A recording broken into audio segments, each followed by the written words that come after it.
Aku kuliah di salah satu universitas tinggi negeri di Bandung. Sore itu, aku baru saja pulang dari kampus untuk bimbingan. Rasanya lelah sekali. Tanpa menunggu lebih lama, aku langsung menyerbu pintu kosanku di daerah Dago dan langsung membaringkan diri di tempat tidur. Waktu itu, jam menunjukkan pukul 3 sore. Aku mulai memejamkan mata karena kelelahan. Baru saja aku memejamkan mata, tiba-tiba terdengar suara benda yang pecah dari arah dapur.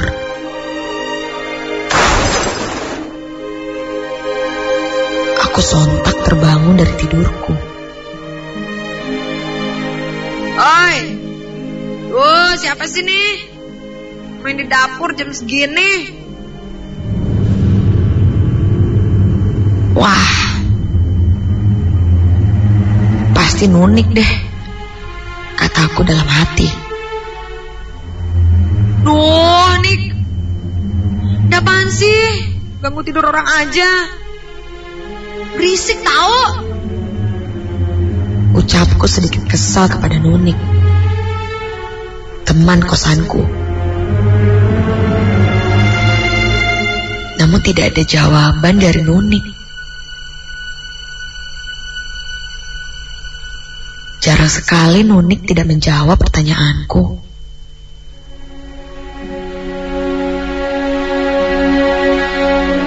Karena penasaran, dengan malas aku terpaksa bangun dari tempat tidur menuju ke arah dapur.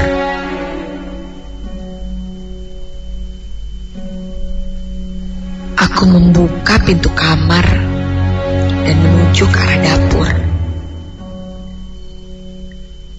Sesampainya aku di dapur,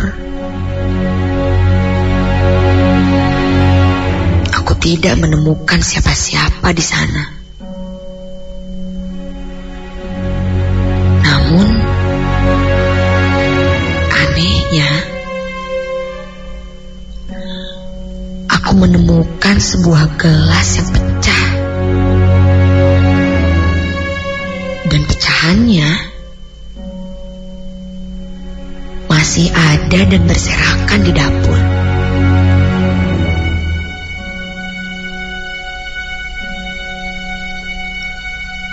Aneh. Kalau dari tadi tidak ada siapapun di dapur, lalu mengapa gelas ini bisa pecah? Mungkin hanya kucing yang menyenggol, pikirku optimis. Dengan perasaan ragu, aku membersihkan pecahan gelas tersebut dan membuangnya ke tempat sampah.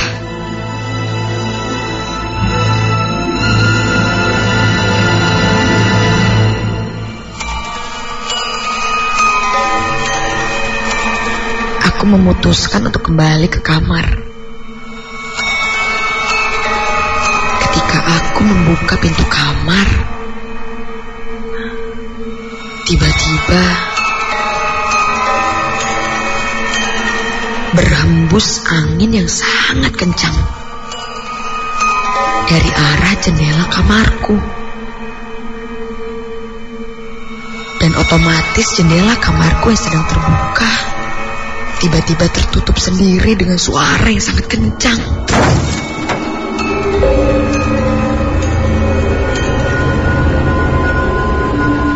Dan aku melihat seperti sekelebat bayangan hitam melintas di luar jendela. Astaga. Perasaanku sekarang benar-benar tidak enak. Aku memutuskan untuk pergi keluar saja. Dan tidak berada di kosan dulu sampai Nunik pulang. Tapi ketika aku berbalik, tiba-tiba ada yang mencengkram dan menarik kedua kakiku dari arah belakang sampai aku terjatuh. Aku yang kaget dan panik langsung berteriak sekencang yang aku bisa. Tolong! Tolong! Teriakku sekencang-kencangnya. Namun cengkraman di kedua kakiku malah makin bertambah kuat. Dan sekarang menyeretku ke arah kamarku sendiri. Aku semakin kencang berteriak minta tolong. Tolong! Tolong! Tiba-tiba saja cengkraman di kakiku lepas.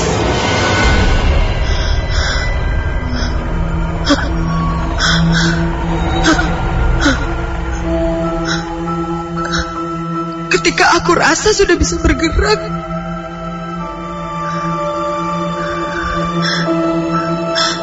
aku langsung berdiri dan secepat yang aku bisa berlari keluar. Tapi ketika aku akan lari dari tempat itu, tiba-tiba cengkraman itu sekarang malah berpindah dari kakiku ke arah rambutku. Sekarang rambutku terasa dijambak.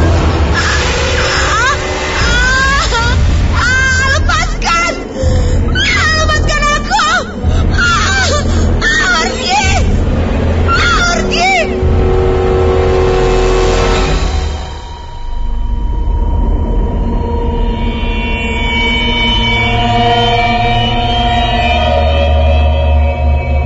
Entah bagaimana itu bisa terjadi. Aku pun tidak tahu. Sampai akhirnya aku terbangun dari pingsanku.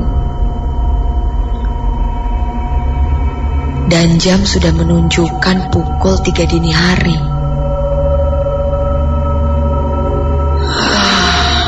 Ya ampun. Ya Allah.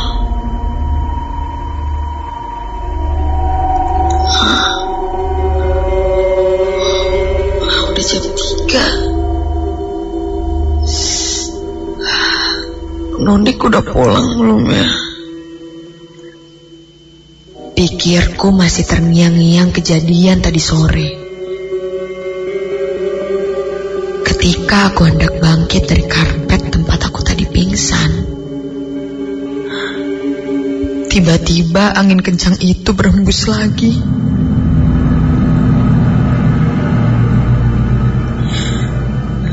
Dan tiba-tiba jendela kamarku terbuka lagi. Dan ya Tuhan, ini adalah pemandangan paling mengerikan yang pernah aku lihat. Sebuah kepala tanpa badan berwarna hitam legam dan mukanya rata. Ya Tuhan, apa ini? Dan yang lebih menyeramkan lagi, kepala itu mengeluarkan suara seperti dengkuran yang sangat mengerikan.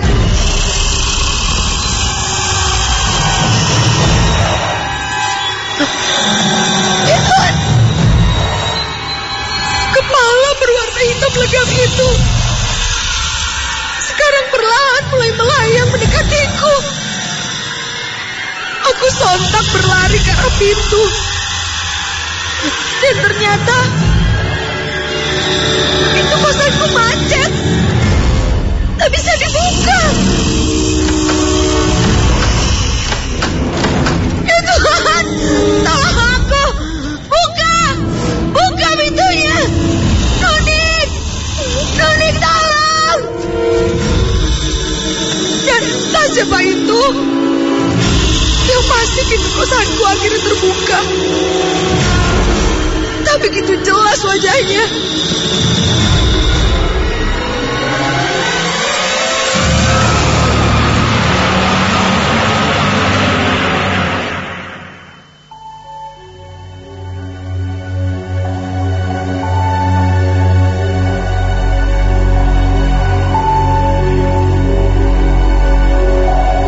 Aku bangun dengan Nunik dan Pak Usep di sampingku.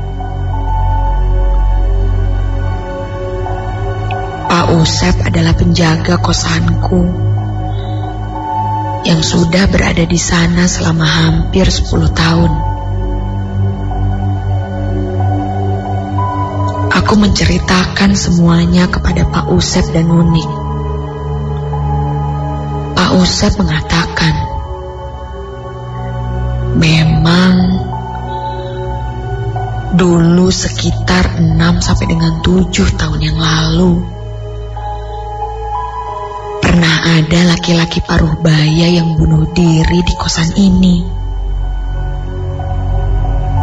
dengan cara memenggal kepalanya sendiri karena frustasi. Namun itu menjadi rahasia untuk umum karena takut kosan ini tidak laku.